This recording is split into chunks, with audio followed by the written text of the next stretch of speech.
জাতীয় নেতৃবৃন্দ গতকাল মঞ্চ থেকে বলেছেন আমরা ফেব্রুয়ারিতে নির্বাচন চাই। আর কিভাবে বললে ওনারা এটা বিশ্বাস করবেন, সেই ভাষা ওনাদের বলতে হবে। আজকেও আমরা বলছি যে আমরা 12ই ফেব্রুয়ারিতে নির্বাচন চাই।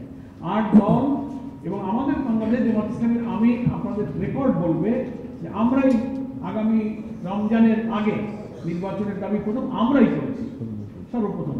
ফলে এটা হচ্ছে খুব দুঃখের সাথে আমাদের বন্ধু কোনো রাজনৈতিক দল যদি নিজেদের রাজনৈতিক অসহায়ত্বকে লুকানোর জন্য ওই যে কালকে আমাদের আমির সাহেব বক্তৃতায় বলেছেন যে উদর পিণ্ডি বুদুর ঘাড়ে, নিজেদের দুর্বলতা চাপিয়ে 8 দলের কোনো দলকে দুর্বল করার কোনো যুক্তি নেই। আমরা ফেব্রুয়ারিতে নির্বাচন চাই, নিরপেক্ষ নির্বাচনই চাই এবং 13 তারিখকে কেন্দ্র করে নাশকতার যে চক্রান্ত আপনারা দেখেছেন আমাদের কর্মসূচিতে 8 দল বলেছে যে সারা দেশে আমাদের এই 8টি দলের প্রত্যেকটি শাখায় স্ব-স্ব দলীয় কর্মী জনগণকে নিয়ে এই নাশকতার বিরুদ্ধে তারা রাজপথে অবস্থান করবে।